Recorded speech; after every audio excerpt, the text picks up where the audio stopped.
బేతనియా వచ్చినప్పుడల్లా వాళ్ళ ఇంటికి వెళ్ళేవాడంట యేసయ్య. దేవునికి స్తోత్రం. బేతనియా అనే ఆ గ్రామానికి వచ్చినప్పుడల్లా ఇంకెవ్వరింటికి వెళ్ళేవాడు కాదంట, వాళ్ళ ఇంటికే వెళ్ళేవాడంట. యేసయ్య అండి ఎవరైతే భయభక్తులతో శ్రద్ధాభక్తులతో ఆయన ఎడల నడుచుకుంటారో వాళ్ళ ఇంటికి వస్తాడు ఆయన, అందరి ఇళ్ళకి వెళ్ళడం. ఎవరైతే శ్రద్ధాభక్తులతో భయభక్తులతో ఆయనకు పూజ చేస్తారో, ఆయనకు ఆరాధన చేస్తారో, ఆయన కొరకు జీవిస్తారో వాళ్ళ ఇంటికి వెళ్తాడు ఆయన. బేతనియాలో చాలా కుటుంబాలు ఉన్నాయి, కానీ మరియా, మార్తా, లాజరు వీళ్ళింటికే వెళ్ళేవాడు. ఎందుకు వీళ్ళింటికే వెళ్ళేవాడంటే వీళ్ళు శ్రద్ధాభక్తులతో ఉండేవాళ్ళు, ప్రేమించేవాళ్ళు. యేసయ్య అంటే బాగా ప్రేమ వీళ్ళకి, అందుకని వాళ్ళ ఇంటికి వెళ్ళేవాడు. అటువంటి పరిస్థితుల్లో మార్తా, మరియా ఏమనుకొని ఉంటారు, చూడు మమ్మల్ని ఎంత అన్యాయం చేశాడో, మేము ఎంత మేలు చేశాం, మేమెంత మేలు చేశాం, మేమెంత ఉపకారం చేశాం, ఎన్నిసార్లు పరిచర్య చేశాం, ఎంత చక్కగా వంట వండి పెట్టావు, నీకు ఏందయ్యా ఆలస్యం చేశావు అని అనుకున్నారు. యేసయ్యను కూడా అడిగేశారు, నువ్వు ఉంటే చచ్చిపోయేవాడు కాదయ్యా. కానీ యేసయ్య ఏం చేశాడు, ఆలస్యము చేశాడు. మీకులాగే వాళ్ళు కూడా అనుకున్నారు, వాళ్ళకలాగే మీరు కూడా అనుకుంటున్నారు. ఏమనంటే కొన్ని సందర్భాల్లో ఎందుకు దేవుడు ఆలస్యం చేస్తున్నాడు మా జీవితంలో, త్వరగా ఎందుకు రాటల్లా. దావీదు భక్తుడు ప్రార్థన చేసినట్టు మేము కూడా ప్రార్థన చేస్తున్నాం, త్వరగా రాయ్యా, త్వరగా రా, ఆలస్యము చేయకుమి, ఆలస్యం చేయబాక, త్వరగా రా అని మనం కూడా చాలాసార్లు దేవునికి ప్రార్థన చేస్తున్నాం, దేవుణ్ణి అడుగుతున్నాం. కానీ కొన్నిసార్లు ఆలస్యం అవుతూ ఉంది. ఆలస్యం చెయ్యొద్దని మనం అంటున్నా, అయ్యా నువ్వు త్వరగా రాయ్యా, నా ప్రాణం తీసేవాళ్ళు రెడీగా ఉన్నారు, నాకు కీడు చేసేవాళ్ళు రెడీగా ఉన్నారు, ఆహా ఆహా అని హేళన చేసేవాళ్ళు నా చుట్టూ ఉన్నారు.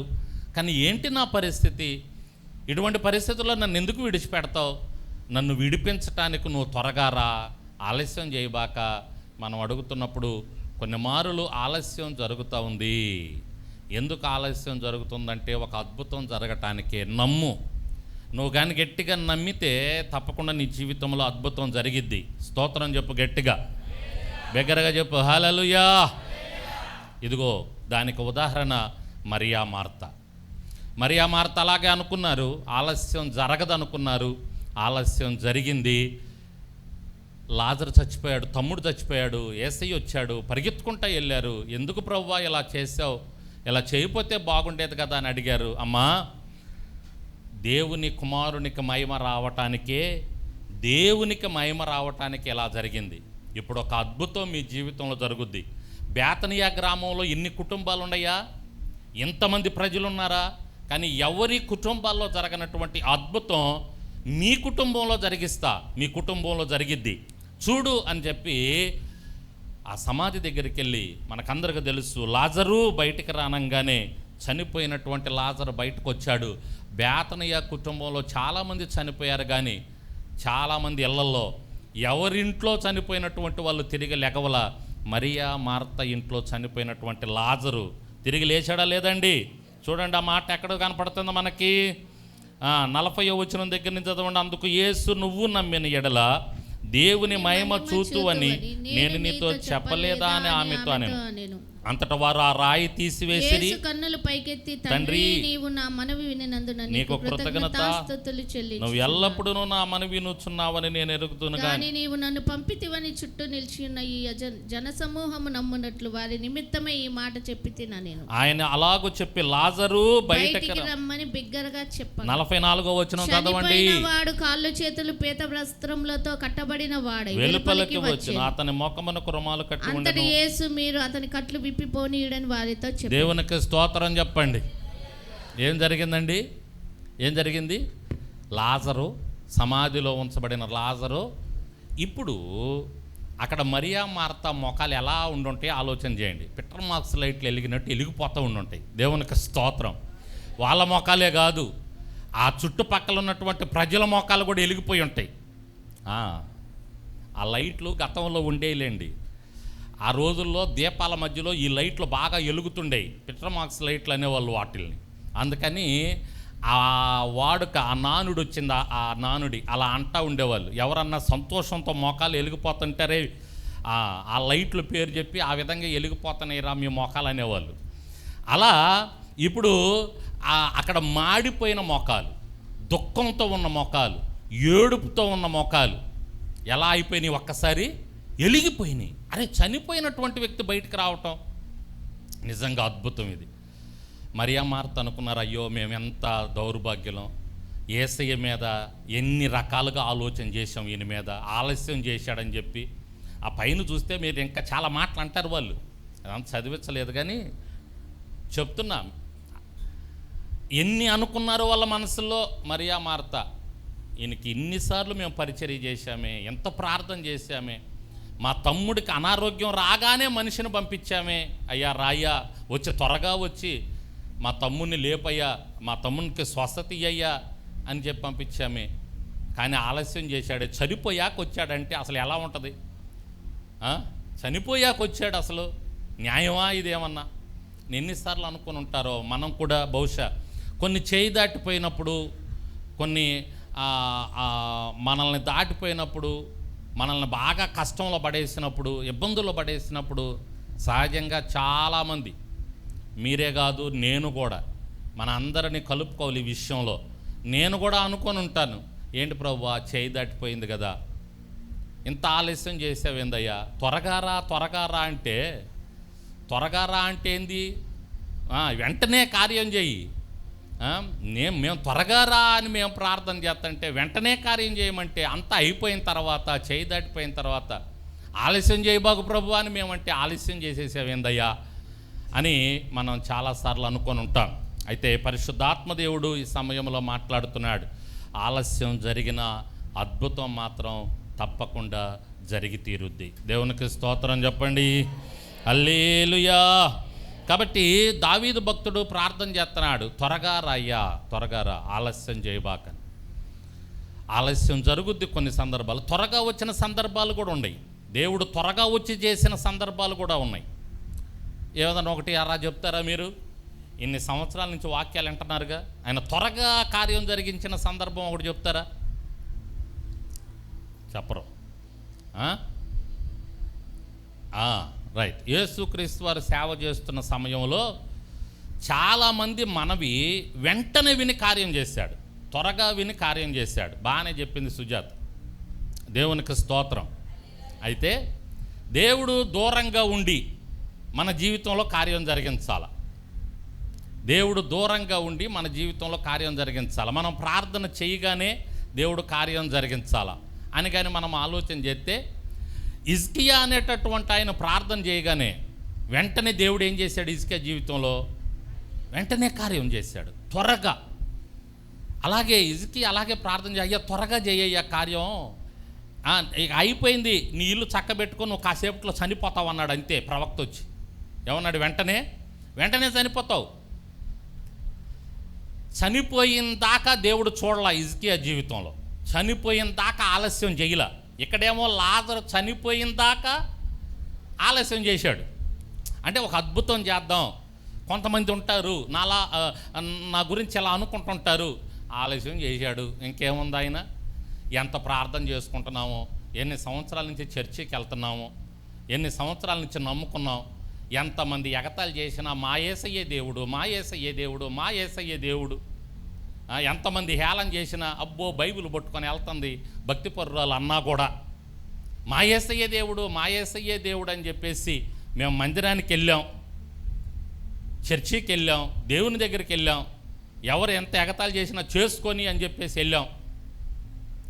ఆలస్యం చెయ్యనే చేశాడు ఆయన, చెయ్యి దాటిపోయినే పోయింది, కష్టం రానే వచ్చింది, గుంటలో పడనే పడ్డాను, ఎగతాళి మాత్రం నా జీవితంలో జరగనే జరిగింది. ఎందుకు ఆలస్యం చేశాడు? దానికి ఉదాహరణ లాజర్ది చెప్పాను, అద్భుతం జరిగింది. అయితే హిజ్కియా దగ్గరకు వచ్చేటప్పటికే తీరు వేరేలాగుంది. అక్కడ త్వరగా జరిగింది కార్యం. అంటే దేవుడు కొన్ని మార్లు త్వరగా కార్యం జరిగిస్తాడు, కొన్ని మార్లు ఆయన ఆలస్యం చేస్తాడు. దావీదు భక్తుడు ప్రార్థన చేయొచ్చు, ఆ విధంగా మనం కూడా ప్రార్థన చేయొచ్చు. ఏమని? త్వరగా రా ప్రభువా, త్వరగా రా ప్రభువా, ఆలస్యం చేయబాకు ప్రభు అని మనం ప్రార్థన చేయొచ్చు, కానీ కొన్ని మార్లు త్వరగా చేస్తాడు. అయితే ఒకటి గుర్తుపెట్టుకోవాలి మీరు, అదేంటంటే త్వరగా చేసిన, ఆలస్యం చేసిన అద్భుతం జరుగుద్ది. స్తోత్రం చెప్పు. అది నేను ఈరోజు ప్రాముఖ్యంగా చెప్పాలనుకుంటున్నటువంటి మాట. సింపుల్గా ఏంటి? త్వరగా చేసిన, ఆలస్యం చేసిన. ఏమండి సింపుల్గా అంటే సమయం సింపుల్, కానీ మాటలు మాత్రం చాలా విలువైన మాటలు ఇవి. వీటిని మాత్రం మీరు సింపుల్గా తీసుకోవద్దు, చాలా సీరియస్ మాటలు ఇవి. అదేంటో తెలుసా? ఆయన త్వరగా చేసిన, ఆలస్యం చేసిన అద్భుతం మాత్రం చేస్తాడు మన జీవితంలో. ఎలా అంటే లోకస్తులకు జరగదు, ఇది దేవుని బిడ్డలకు జరిగిద్ది అనుకుంటారు నిన్ను చూసి. స్తోత్రం చెప్పు. నమ్మితే గడిగ చెప్పు హల్లెలూయా. నోటి మీద చెయ్యేసుకుంటారు నిన్ను చూసి. ఇంకా అద్భుతం జరిగిందిరా, వాళ్ళ దేవుడు గొప్ప దేవుడురా అనుకుంటారు. అలా చేస్తాడు ఆయన అద్భుతం. కొన్నిసార్లు త్వరగా చేస్తాడు, కొన్నిసార్లు ఆలస్యం చేస్తాడు, కానీ అద్భుతం మాత్రం కామన్. త్వరగా చేసిన, ఆలస్యం చేసిన. హిజ్కియా జీవితంలో త్వరగా చేశాడు. చచ్చిపోతావు ఇంకాసేపట్లో, ఇల్లు చక్కబెట్టుకని చెప్పాడు ప్రవక్త వచ్చి. దేవుడే చెప్పాడు లేండి ప్రవక్తకి, వెళ్ళి చెప్పు హిజ్కియాకని. ఇంకాసేపులో చచ్చిపోతానంటే ఎట్టుంటుంది చెప్పండి? ఈ ఇల్లు చక్కబెట్టుకునేది రెడీ రెడీ రెడీ అయిపోయింది నా పని. కూతుళ్ళని పిలిచి, కొడుకులను పిలిచి, పని వాళ్ళని పిలిచారా, నాయన అయిపోయిందిరా ఇంకాసేపట్లో వెళ్ళిపోతానంటే దేవుడు చెప్పాడు, ఇంకేముంది అవుట్ అని చెప్పి మనవరాలా కలిసి నీళ్ళు పోయమ్మా నా గొంతులో, అంతే కదండి. మనవడా నాకు ఇష్టమైనది రే స్వీట్ తీసుకొచ్చి పెట్టరా, ఏదన్నా బిర్యానీ తీసుకొచ్చి పెట్టరా, చేపల కూర తీసుకొచ్చి పెట్టరా, తింటాను, ఎందుకంటే కాసేపట్లో అయిపోతానంట దీన్ని నేను. ప్రవక్త వచ్చి చెబుతున్నాడు, అవుట్ నా పని. ఇది కదా పరిస్థితి. కానీ హిజ్కియా ప్రార్థన చేశాడు. ఏమని ప్రార్థన చేశాడు? ప్రభువా నీ చిత్తమైతే నేను నీకు ఇష్టమైన వ్యక్తిగా జీవించాను, నేను ఎలా నడుచుకున్నానో నీకు తెలుసు, నేను యథార్థంగా ప్రవర్తించాను, ఒక్క 15 సంవత్సరాల ఆయుష్ను పెంచు నాకు. దేవునికి స్తోత్రం. నా ఆయుష్ను పెంచయ్యా, నేను ప్రార్థన చేసుకుంటున్నానయ్యా. దేవుడు ఆలస్యం చేయలా. ఆ మనవి విని త్వరగా అలా వెళ్ళాడంట బయటికి. ఆ రాజు ఉండేటటువంటి ఆ ప్రాంతాన్ని విడిచి ప్రవక్త అలా బయటికి వెళ్ళాడంట. దేవుడు ఆ ప్రవక్తతో చెప్పాడంట వెంటనే, నేను చంపదలుచుకోవట్లేదు హిజ్కియా అని. యెషయా ప్రవక్త, యెషయా నువ్వు వెళ్ళి మళ్ళీ చెప్పు రాజుకి, నేను త్వరగా నీ జీవితంలో కార్యం చేస్తున్నాను, ఇంకా 15 సంవత్సరాల ఆయుష్ను పొడిగిస్తున్నా, పో సింహాసనం వెళ్ళుకోపో అన్నాడు. దేవునికి స్తోత్రం. వెంటనే వచ్చి, అదేంది ప్రభువా ఇప్పుడే కదయ్యా నువ్వు చెప్పిందంటే, నేను అంతే త్వరగా చేస్తున్నా, కొన్ని నేను త్వరగా చేస్తా, కొన్ని నేను ఆలస్యం చేయను, కొన్ని త్వరగా చేస్తా. యెషయా వచ్చి చెప్తాడు, వెంటనే కార్యం జరిగింది. రాజు హిజ్కియా రాజు జీవితంలో జరిగింది ఇది. దేవునికి స్తోత్రం చెప్పండి. కాబట్టి అక్కడ త్వరగా జరిగింది, ఇక్కడ ఆలస్యం జరిగింది. కొన్ని త్వరగా జరిగిద్ది, కొన్ని ఆలస్యం జరుగుతాయి. కాబట్టి మీ జీవితాల్లో కూడా కొన్ని త్వరగా జరగవచ్చు, చాలా సందర్భాల్లో ఆలస్యం కావచ్చు. మనం పిలవచ్చు, దేవా త్వరగా రా, త్వరగా రా, త్వరగా రా అని. ఆలస్యం చేయబాక, త్వరగా రా, ఆలస్యం చేయబాక, త్వరగా రా అని మనం పిలవచ్చు. కానీ కొన్నిసార్లు త్వరగా జరగవచ్చు, ఆలస్యం జరగదు. ఎంతమందికి అర్థమైంది? ఎంతకంటే ఇంకా అర్థం కాకపోవటానికి ఏముంది చెప్పండి? ఎంతకంటే అర్థం కాకపోవటానికి ఏముంది? ఏదో కొన్ని మీ జీవితాల్లో ఆలస్యం జరుగుతున్నప్పుడు, మీ మీదకి కష్టం వచ్చి పడుతున్నప్పుడు, ఆ కష్టం ప్రాణం పోయేంతగా ఉన్నప్పుడు, కీడు చేసేవారే మీ చుట్టూ ఉన్నప్పుడు, అహహాహా అని హేళన జరుగుతున్నప్పుడు, హేళన చేస్తున్నప్పుడు, మీ చుట్టూ ఆలస్యం జరుగుతూ ఉంటే, మీ ప్రార్థన సఫలం కాకుండా ఉంటే, ఒకటి గుర్తుపెట్టుకోండి, అద్భుతం మాత్రం కామన్గా జరిగిద్ది. నా దేవుడు తప్పకుండా చేస్తాడు. ఆ అద్భుతం అనేక మంది నోటిని చెయ్యి వేసుకునేటట్టు, నోటి మీద చెయ్యి వేసుకునేటట్టు ఉంటుంది. అది ఒక రోజు వస్తుంది, నేను చూస్తాను అనే నమ్మకంతో వెళ్ళండి. దేవుడు తప్పకుండా మీ జీవితాల్లో కార్యాలు జరిగిస్తాడు. దేవునికి స్తోత్రం చెప్పండి.